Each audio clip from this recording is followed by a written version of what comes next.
Good morning, everyone. I hope you all are doing well.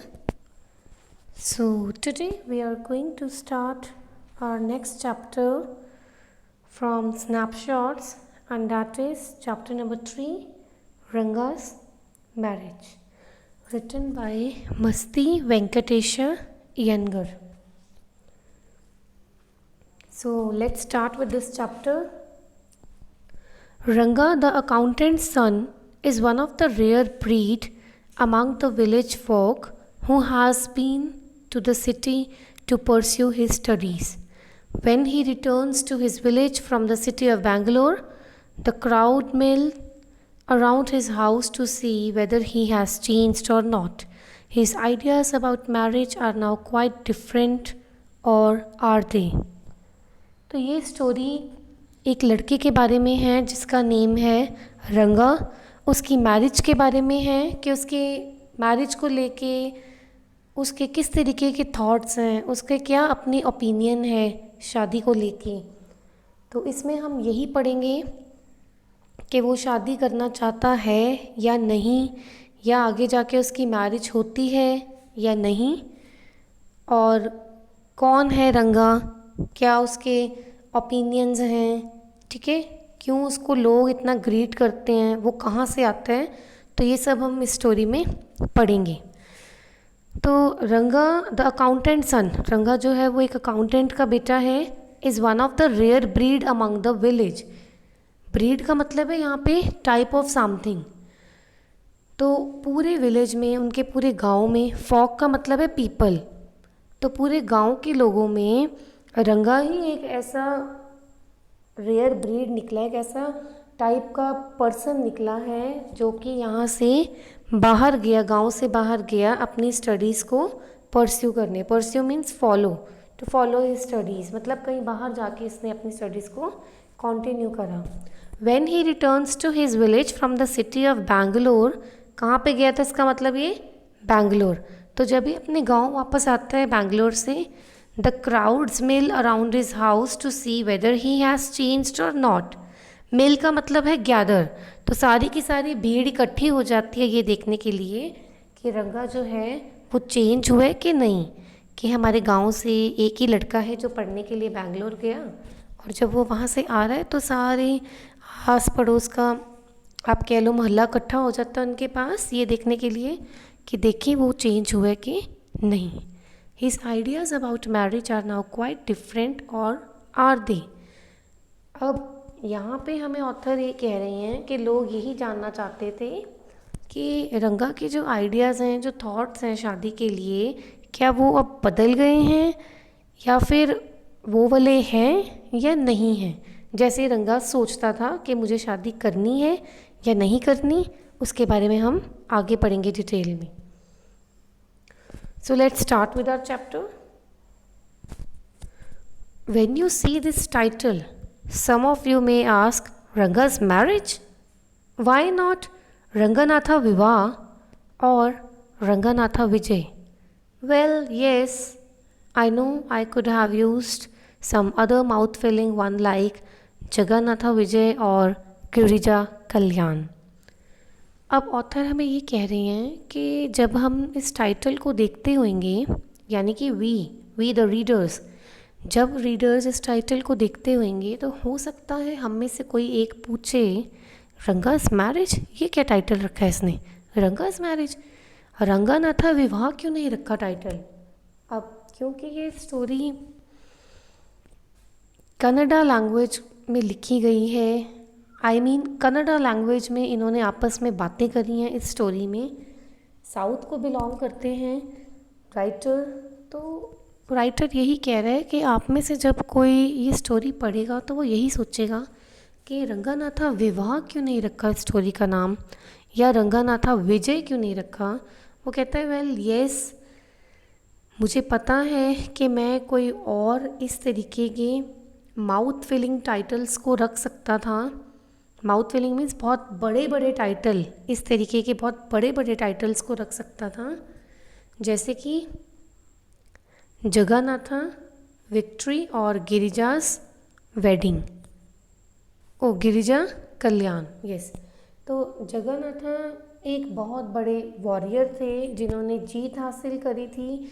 तो वो ये कह रहे हैं जगन्नाथा का टाइटल रखना मेरे लिए बहुत बड़ी बात होती है, मतलब इतने बड़े वॉरियर के टाइटल क्यों रखना। और Girija's wed kalyan, kalyan is a south Indian language में बोला गया है। विवाह वर्ड को कल्याण कहते हैं साउथ इंडियन लैंग्वेज में। तो वो ये भी कह रहे हैं कि या तो मैं गिरिजा कल्याण भी रख सकता था, पर ये दोनों वर्ड्स जगन्नाथ विजय और गिरिजा कल्याण मेरे लिए बहुत बड़े होते रखने के लिए। But then this is not about Jagannath's victory और गिरिजास वेडिंग। वो ये भी कहता है लेकिन देखा जाए तो कोई जगन्नाथ की विक्ट्री, उसने वो एक जो वॉरियर था उसने कैसे जीत हासिल करी थी, ये स्टोरी कोई उसके बारे में तो है नहीं जो मैं उसका नाम रखूं। And not even the story is about Girija's wedding, तो गिरिजा की वेडिंग के बारे में भी नहीं है, तो फिर उसका क्यों रखना। It's about our own Ranga's marriage and hence no fancy title. तो कहता है ये तो हमारे अपने रंगा की मैरिज के बारे में स्टोरी है, तो इसलिए कोई फैंसी टाइटल की ज़रूरत नहीं थी। Hosahalli is our village. Now Hosahalli is the name of their village. Writer के विलेज का नाम और रंगा के विलेज का नाम होसाहाली है। You must have heard of it. No, what a pity. वो कह रहे हैं, हमें कह रहे हैं राइटर कि आपने इस विलेज के बारे में सुना होगा। तो वो आगे से कह रहे हैं, क्वेश्चन मार्क पुट कर रहे हैं, नहीं नहीं सुना, व्हाट अ पिटी। तो वो कह रहे हैं ओहो ये क्या बात है, मतलब अच्छी नहीं है ये बात। But it is not your fault, there is no mention of it in any geography book. वो कहता है ठीक है लेकिन इसमें आपकी कोई गलती नहीं है, बिकॉज अबाउट दिस विलेज, इस विलेज के बारे में कहीं पे भी मेंशन नहीं करा हुआ। ठीक है, it has not been mentioned in any of the geography books और in any of the map. Those sahibs in England writing in English probably do not know that such a place exists and as so make no mention of it. अब साहिब जो हैं Britishers हैं, तो वो ये कह रहे हैं कि जो ब्रिटिशर्स हैं इंग्लैंड की जो इंग्लिश में लिखते हैं उनको भी नहीं पता कि इस तरीके की कोई प्लेस एग्जिस्ट करती है, इस तरीके की कोई प्लेस है। And so make no mention of it, इस करके उन्होंने भी कभी इसका जिक्र नहीं करा, कहीं पे भी मेंशन नहीं करा अपने मैप में या पूरी दुनिया में, उनको भी नहीं पता। Our own people to forget about it. वो कहता है उनसे तो क्या कहना जब हमारे खुद के ही लोग, वो लोगों को पता ही नहीं है, लोग भूल चुके हैं। You know how it is, they are like a flock of sheep. वो कहता है पता है कैसे हैं ये, फ्लॉक ऑफ शीप की तरह हैं, भेड़िए बकरी की तरह हैं ये। जैसे भेड़, जैसे शीप का झुंड आप कह लो, जैसे भेड़ों का झुंड एक साथ चलता रहता है लाइन में, एक के पीछे एक के पीछे एक, और एक अगर जाके कहीं पे गिरता है तो बाकी सब उसके साथ साथ पीछे ही गिर जाते हैं, कोई अपना दिमाग नहीं यूज़ करता, तो एक जहाँ गया वहीं जाना है। तो इसी तरीके से वो कह रहा है जब ब्रिटिशर्स को नहीं पता तो ब्रिटिशर्स से तो क्या ही दुख मनाना जब हमारे अपने इंडियंस को ही नहीं पता कि होसाहाली का विलेज भी कोई एग्जिस्ट करता है। One sheeps walks into a pit, वही बात आ गई, पिट का मतलब है खड्डा। एक शीप जैसे जैसे खड्डे में गिरती है, the rest blindly follow it, बाकी भी उसी को ही फॉलो करते हुए बीच में गिर जाती हैं। व्हेन, तो ये वो यही कह रहा है कि हम देखो हमें भी नहीं पता, अगर मैप में नहीं है या ब्रिटिशर्स को नहीं पता तो हम लोग भी ऐसे से ही हैं, हमें भी कुछ नहीं पता। यही भेड़ियों की तरह हैं जो एक खड्डे में गिर गया, एक को नहीं पता तो हमें भी पता करके क्या करना, हमें भी नहीं पता। When both the sahibs in England and our own geographers have not referred to it, you cannot expect the poor cartographer to remember to put it on the map, can you?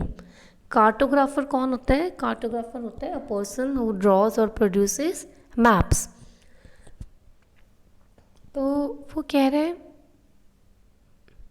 जब दोनों ही जो Britishers हैं England की और हमारे अपने geographers हैं जिन्होंने कोई ज्योग्राफी की बुक में भी मेंशन नहीं करा, have not refer to it, इस विलेज के बारे में कोई जिक्र नहीं करा, you can not expect the poor cartographer. तो कार्टोग्राफर वही होता है जो मैप वगैरह बनाता है, तो हम उस बेचारे पुअर कार्टोग्राफर से कोई उम्मीद नहीं लगा सकते कि उन्होंने होसा हाली विलेज को मैप पे दिखाया हो, जब किसी किताबों में ही मेंशन नहीं है तो उसने क्या दिखा दिया होगा मैप पे। कैन यू कर सकते हो कोई imagine? And so there is not even the shadow of our village on any map.